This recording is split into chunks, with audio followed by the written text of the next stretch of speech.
देखिए, high school की board परीक्षा के लिए कुछ महत्वपूर्ण प्रश्न। पहला प्रश्न है, राजेश 2000 रुपए निकालने के लिए एक बैंक गया। उसने खजांची से 50 रुपए और 100 रुपए के नोट देने को कहा।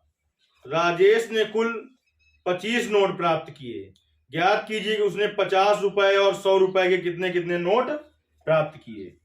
किताब का सवाल है, बस थोड़ा हमने नाम बदल दिया है, तो नाम से कुछ नहीं मतलब काम से मतलब है। देखिए, कह रहा है राजेश 2000 रुपए निकालने के लिए बैंक गया। उसने खजांची का मतलब होता है वही कैशियर से 50 रुपए और 100 रुपए के नोट निकालने को कहा। 50 रुपए और 100 रुपए के नोट निकालने को कहा। राजेश ने कुल 25 नोट प्राप्त किए। तो माना 50 रुपए के नोटों की संख्या कितनी x तथा और कई रुपए के नोट हैं 100 रुपए के नोटों की संख्या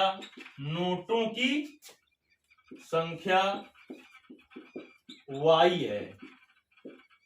तब समझिए, कह रहा है कि 2000 रुपए निकालने के लिए कुल बैंक गया है। उसने खजांची से 50 रुपए और 100 रुपए के नोट देने को कहा। राजेश को कुल 25 नोट प्राप्त हुए, यानी 50 रुपए और 100 रुपए के नोट दोनों मिला दिए। कितने नोट उसको मिले?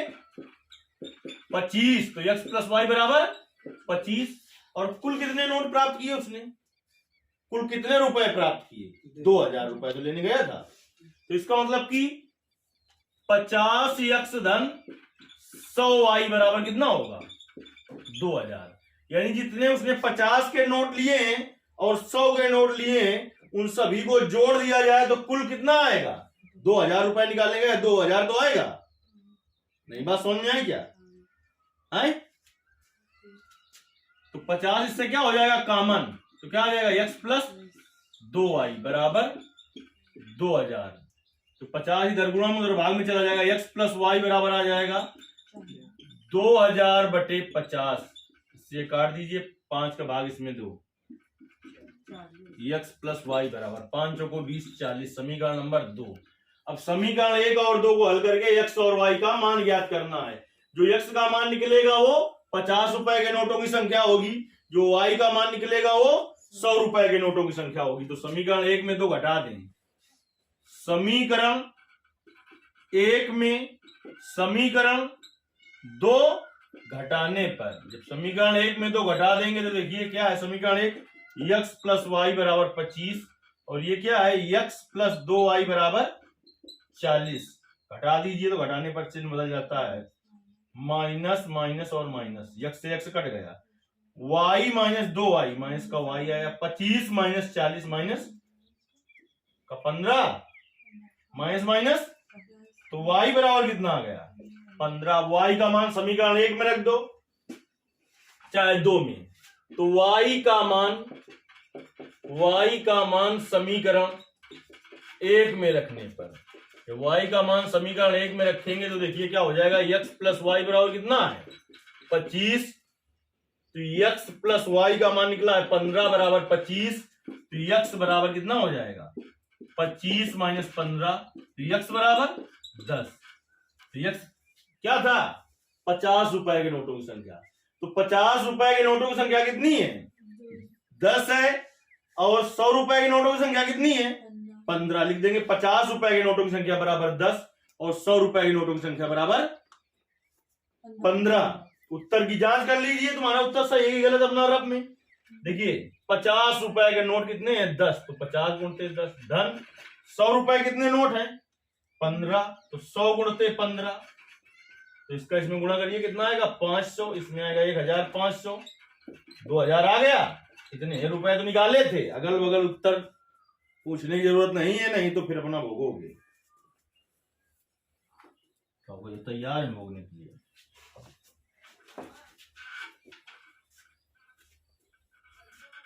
आगे दूसरा सवाल है, ऋतु धारा के अनुकूल 2 घंटे में 20 किलोमीटर तैर सकती है और धारा के प्रतिकूल 2 घंटे में 4 किलोमीटर तैर सकती है। उसकी स्थिर जल में तैरने की चाल तथा धारा की चाल ज्ञात कीजिए। देखिए, स्थिर जल में तैरने की चाल, मतलब जल जब क्या है, ठहरा हुआ है, तब चाल मान लें कि स्थिर जल की चाल कितनी मान लें, x किलोमीटर प्रति घंटा, और धारा की चाल मान लें, ये है भाई साहब, यही सब साइंटिस्ट बनते हैं।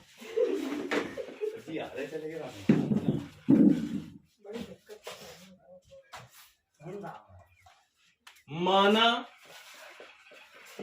स्थिर जल में चाल बराबर x किलोमीटर प्रति घंटा, और धारा की चाल मान लें, धारा की चाल क्या मान लें, y किलोमीटर प्रति घंटा। फिर कह रहा है धारा के अनुकूल, अनुकूल का मतलब उसकी दिशा में कि उल्टा दिशा में, दिशा में, प्रतिकूल का मतलब उसकी उल्टा दिशा में। तो देखिए धारा के अनुकूल चाल क्या हो जाएगी, धारा के अनुकूल चाल कितनी हो जाएगी, x प्लस वाई नहीं है यार, किलोमीटर प्रति, फिर मनाओ नहीं बुला ले भाई, स्पेलिंग अब नावत हुई। धारा के प्रतिकूल चाल, प्रतिकूल चाल क्या हो जाएगी बताओ, स्थिर जल में चाल जो है उसमें किसकी चाल घटा दें, धारा की, तो x माइनस वाई किलोमीटर प्रति घंटा। प्रश्नानुसार यह लिख दें प्रथम शर्त से, क्या है प्रथम शर्त में,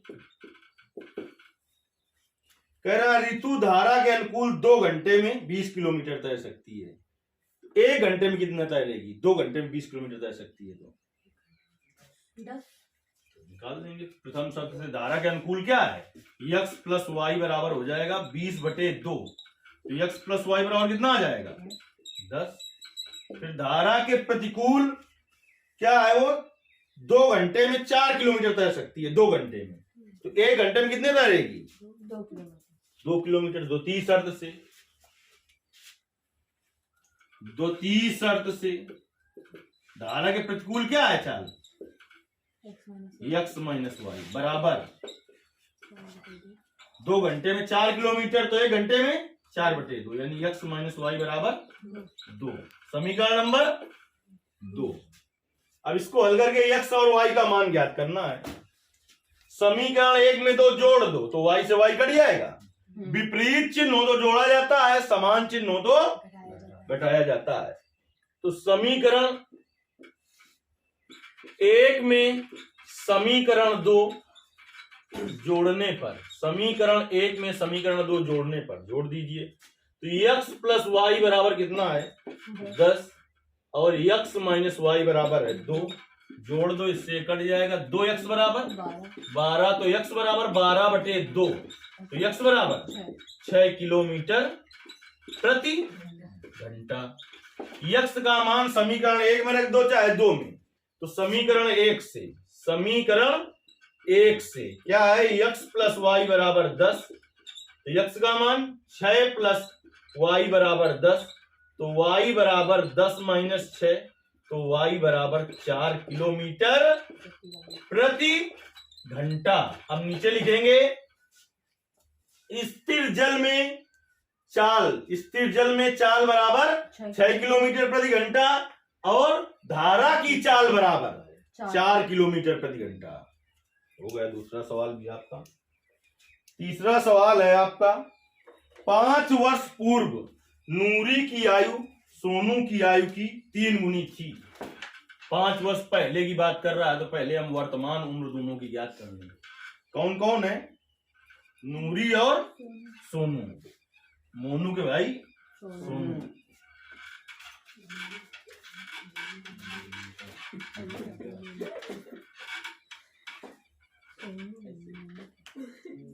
पांच वर्ष पूर्व नूरी की आयु सोनू की आयु की 3 गुनी है, तो माना नूरी की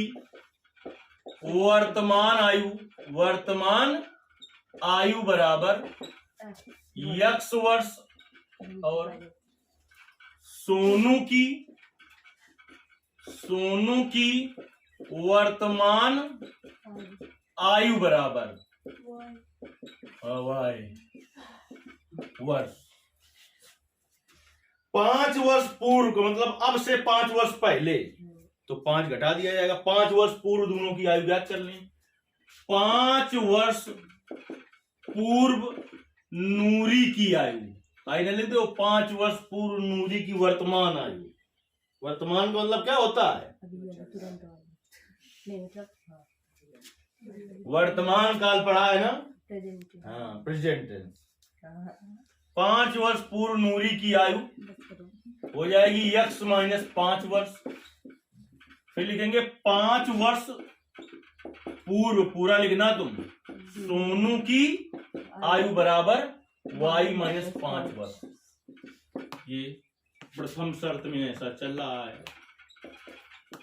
अब प्रथम शर्त में क्या कह रहा है कि 5 वर्ष पूर्व नूरी की आयु सोनू की आयु की 3 गुनी थी। 5 वर्ष पूर्व नूरी की आयु कितनी है?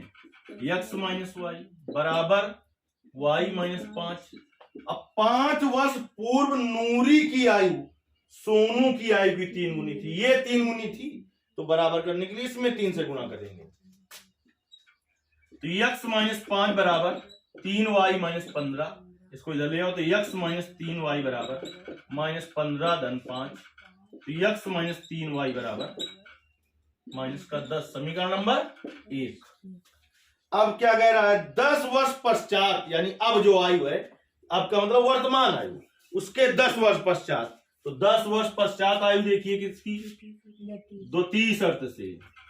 द्वितीय शर्त से 10 वर्ष पश्चात नूरी की आयु क्या होगी बताओ? x प्लस 10 वर्ष। 10 वर्ष पश्चात किसकी? सोनू की आयु हो जाएगी, सोनू लिख दे, लिख दे सोनू, y प्लस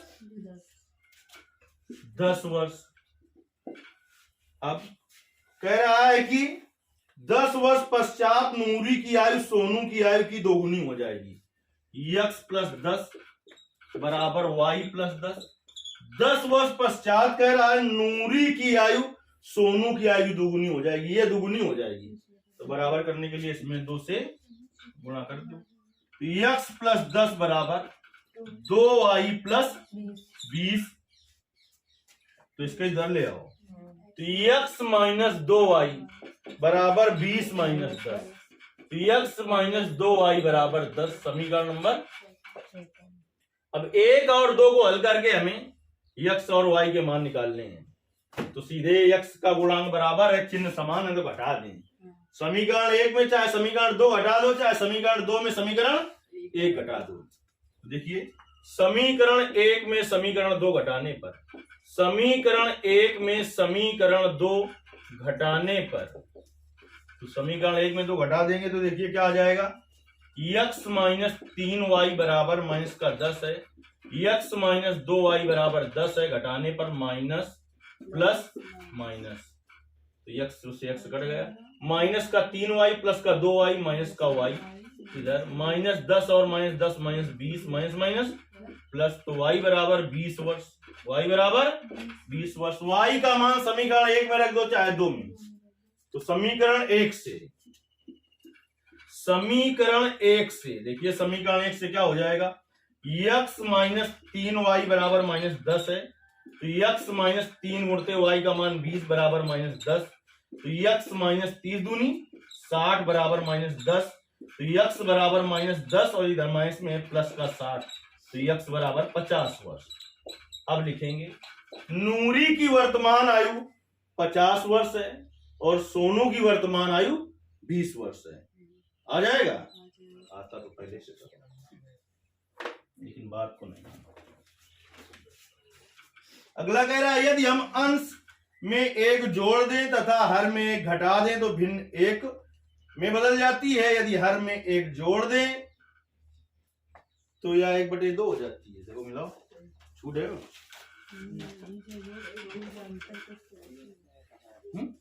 यदि अंश में एक जोड़ दे हर में एक घटा दे तो भिन्न एक में बदल जाती है। हर में एक जोड़ दे तो ये 1/2 हो जाती है। अंश में कुछ नहीं करना ना। देखिए मान ले कि भिन्न x बटे y है। माना भिन्न क्या है? x बटे y है। ज्यादा न चल भी आओ, फिर हम बता रहे हैं इसको डांट दीजिए। अरे धरे कुछ नहीं होता है, चंदर ही रहे हो। चाहे मान लो माना भिन्न का अंश x है तथा हर y है, तब भिन्न क्या हो जाएगी? भिन्न x बटे y। अब देखिए प्रथम शर्त में क्या कह रहा है कि यदि अंश में एक जोड़ दें और तथा हर में एक घटा दें तो भिन्न एक में बदल जाती है। तो ये गुणा करो, x प्लस 1 बराबर y माइनस 1। तो इसको इधर ले आओ तो x माइनस वाई बराबर माइनस 1 और माइनस 1, तो x माइनस वाई बराबर माइनस 2 हो जाएगा। समीकरण नंबर 1। द्वितीय शर्त में क्या कह रहा है? कहता है कि यदि हर में एक जोड़ दिया, यानी अंश में कुछ नहीं कर रहा है, हर में एक जोड़ दें तो भिन्न कितनी हो जाती है? 1/2 में बदल जाती है, हो जाती है। तो गुणा कराओ तो दिया 2x बराबर क्या आ जाएगा? y plus 1। तो 2x माइनस वाई बराबर 1। समीकरण नंबर 2। समीकरण 1 और 2 को हल करके x और y का मान ज्ञात कर लें। देखिए y के गुणांक बराबर हैं, चिन्ह भी समान है। चिन्ह समान हो तो घटाया जाता है। माइनस इसमें भी है, माइनस इसमें भी है। चिन्ह समान हो तो घटाया जाता है और चिन्ह विपरीत हो तो जोड़ा जाता है। तो समीकरण 1 में समीकरण 2 घटाने पर, समीकरण 1 में समीकरण 2 घटाने पर तो x माइनस वाई बराबर क्या है? माइनस 2। और 2x माइनस वाई बराबर है 1, घटाने पर तो माइनस प्लस माइनस घटाने पर चिन्ह बदल जाते हैं। तो इससे कट गया, x minus 2x minus x हो जाएगा। माइनस 2 और माइनस 1 माइनस 3 हो जाएगा। माइनस माइनस क्या हो गया? x बराबर कितना आ गया? 3। अब x का मान समीकरण 1 में रख दो चाहे 2 में, तो y का मान निकल आएगा। तो समीकरण 1 से x माइनस वाई बराबर है माइनस 2। x का मान रख दो 3 माइनस वाई बराबर माइनस 2। तो माइनस वाई बराबर माइनस 2, इधर प्लस में माइनस 3। तो माइनस वाई बराबर माइनस 5, माइनस माइनस प्लस, तो y बराबर आ गया 5। तो हमें भिन्न ज्ञात करनी थी। भिन्न थी आपकी x बटे y। तो x का मान 3 और y का मान 5, तो भिन्न हो गई 3/5। चलिए 5वां प्रश्न देखते हैं। कहता है निम्न समीकरण को विलोपन विधि द्वारा हल कीजिए। समीकरण है आपका, जनरली आप समीकरणों को हल करने के लिए जिस विधि का प्रयोग करते हैं वही विलोपन विधि है। अभी हम बताते हैं। 3 विधियों में एक विधि निश्चित ही आएगी। समीकरण है आपका 2x plus 3y equal to 8 और फिर 4x प्लस 6y बराबर 7। इसको विलोपन विधि द्वारा हल करना है। हल करने की 3 विधियां हैं, इसमें एक विधि निश्चित ही बोर्ड पेपर में आएगी। एक होगी विलोपन विधि, दूसरी होगी प्रतिस्थापन विधि, अगली होगी बज्र गुणनखंड विधि। इन तीनों विधियों से कम 2 नंबर या फिर 4 नंबर आना निश्चित है। तो कम से कम 2 नंबर तो हम मान के चलें। विलोपन विधि में क्या होता है? इस सवाल को विलोपन विधि द्वारा ही हल करना है। हमें x या y के गुणांक बराबर करने होते हैं। कोई गुणांक बराबर कर लें और फिर समीकरणों को हटा देते हैं, तो यही होता है विलोपन विधि। प्रतिस्थापन विधि क्या होती है? स्थान बदलना। यहां से x या y का मान निकाल के दूसरे समीकरण में रख देना, वो होता है कौन सी विधि? प्रतिस्थापन विधि। और बज्र गुणनखंड विधि से हल करने के लिए हमने क्या बताया था? तुम्हें सूत्र बताया ही था। जिसे तीनों विधि नहीं क्लियर है तो उसे बताना है, तो हम तीनों विधि एक ही वीडियो में क्लियर कर देंगे। फिलहाल हमें इस सवाल को किससे हल करना है? विलोपन विद्युत। तो इसके लिए x का गुणांक बराबर करें या तो y का। मान लो हम x का गुणांक बराबर करने जा रहे हैं, तो करने जा रहे हैं, इसको समीकरण 1 डाल दें, इसको समीकरण 2। तो समीकरण क्या करें, 1 में 2 से गुणा करके, चिन्ह कैसा रहेगा, समान रहेगा, गुणा करके समीकरण 2 में चिन्ह समान हो तो हमने क्या कहा था, घटाओ, चिन्ह विपरीत हो तो जोड़ो।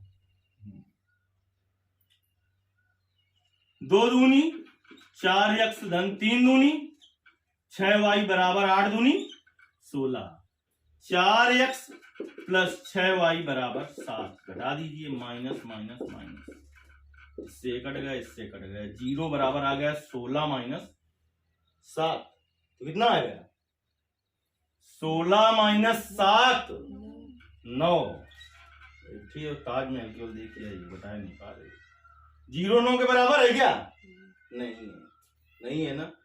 इसमें एक मान कोई निकलना चाहिए, x का या y का। तो दोनों कट गए हैं, तो इसका मतलब इसका हल लिखेंगे, समीकरण का हल संभव नहीं है, समीकरण का हल संभव नहीं है, यानी समीकरणों का हल संभव नहीं है, क्योंकि x और y दोनों पद कट गए। नहीं कट गए क्या, देखा कि नहीं देखा।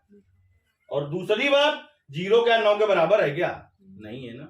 तो इस समीकरणों का कोई हल संभव नहीं है, या इन समीकरणों का अस्तित्व नहीं है, या अस्तित्व विहीन है, बिल्कुल तुम्हारी तरीके। अब पूरे लगा के दिखा दो, नहीं कट जाएगा कल।